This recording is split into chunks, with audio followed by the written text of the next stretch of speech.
Hi, Chris Oraga.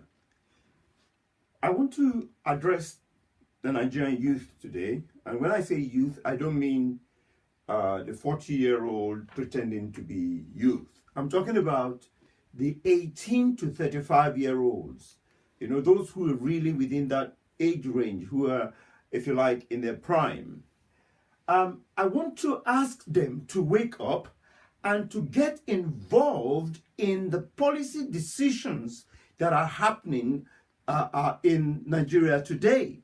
They need to wake up and read the Nigerian Constitution and understand the contract that Nigeria has with them as citizens of Nigeria. Because if you don't know what the contract says, the contract that makes provision for you as a Nigerian, what your obligations are to Nigeria and what Nigeria's obligations are to you, you will not know how to get involved. Now, let me illustrate quickly the fact that if you don't get involved today, in 20 years' time, it would be too late, because the policies that the government of today is putting in place would have had its effect, and it will be the consequences that you are facing then, and you will be suffering for something that you did not participate in.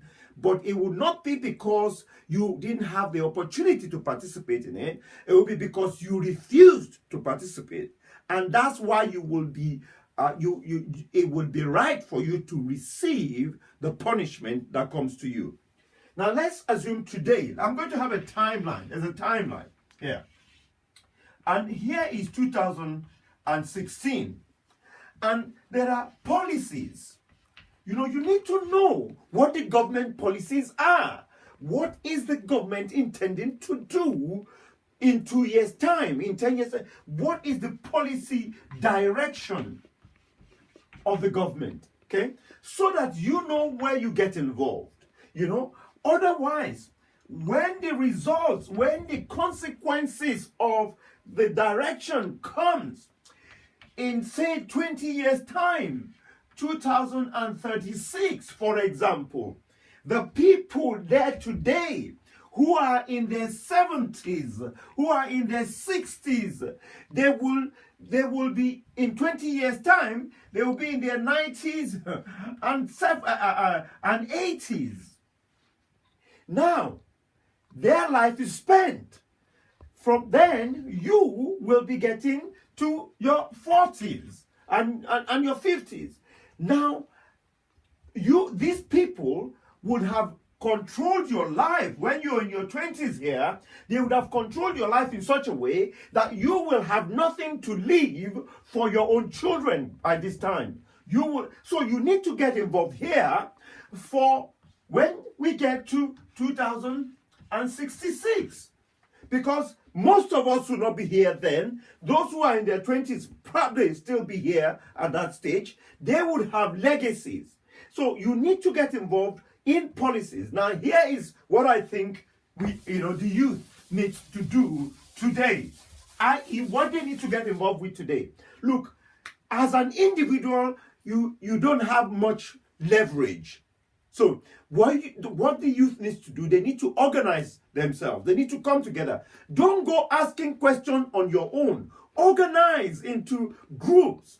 And what you need to do, leave the president alone. He's too far away. Okay.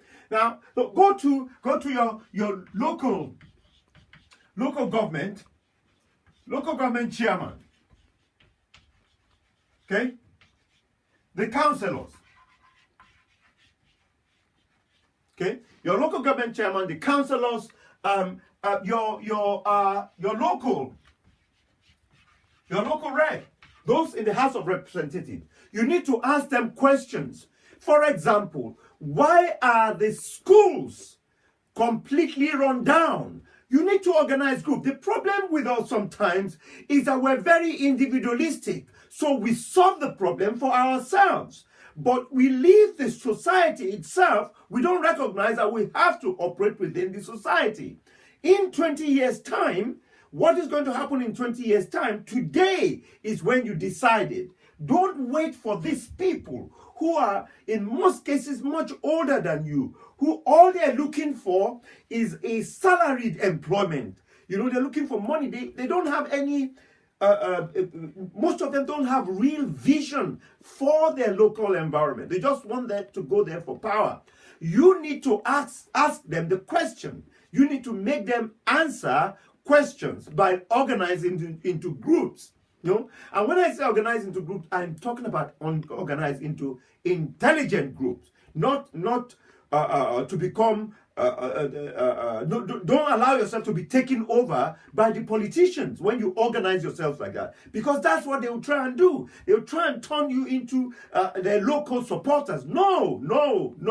You need to ensure that irrespective of what political party they belong to, you ask the right question. Start with your local government chairman. Start with the local councillor.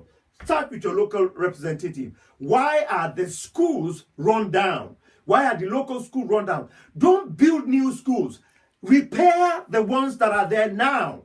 If you don't do that, even if you are able to organize yourself in such a way that you're able to look after your own children when you have them, don't forget that other people who are unable to send their children to good school, your children will have to live with those people, and they will be the bane of your children's life. So you need to get involved. You need to get involved in the Nigerian politics, not as a politician, but as a citizen in a democratic society. The number one assumption in a democracy is that the people within that democracy understand how democracy works. Thank you very much. Please like my page, Rad Discussion, so that you can have more access to these videos. Thank you very much. Rad Discussion, Chris Saraga.